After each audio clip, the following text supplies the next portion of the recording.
Sudarlun, ratusan hektar sawah padi di sejumlah kecamatan dalam Kabupaten Aceh Utara terancam gagal panen karena dilanda kekeringan. Saat ini usia padi berumur 50 hari yang baru ditanam terancam gagal panen. Kondisi yang paling parah dilanda kekeringan adalah Desa Matangkeh, Kecamatan Pirak Timu.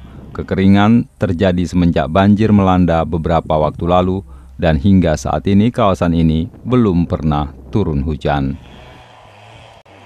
Kekeringan masa sekarang itu sudah mencapai sekitar 1 bulan 20 hari dari musim penanaman kemarin.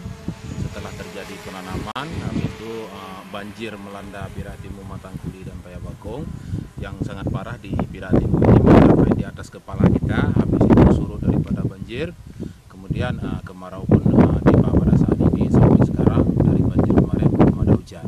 Yang musim tanam sawah pada musim sekarang ini itu yang bisa dialiri oleh air pompanisasi cuma 200 hektar. Jadi sementara untuk harapan daripada masyarakat di sini hanya kepada tada hujan, tidak ada jaringan irigasi.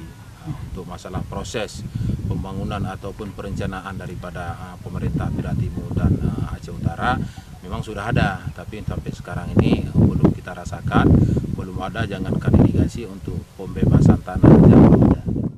1.400 hektar sawah dengan pola tanam tada hujan. Hanya 200 hektar yang menggunakan pompanisasi untuk mengaliri air ke persawahan milik mereka. Rata-rata petani di kawasan ini hanya mengandalkan pola tanam tada hujan tanpa ada irigasi yang tersedia. Dari Lok Sukun, Zaki Mubarak, Serambion TV.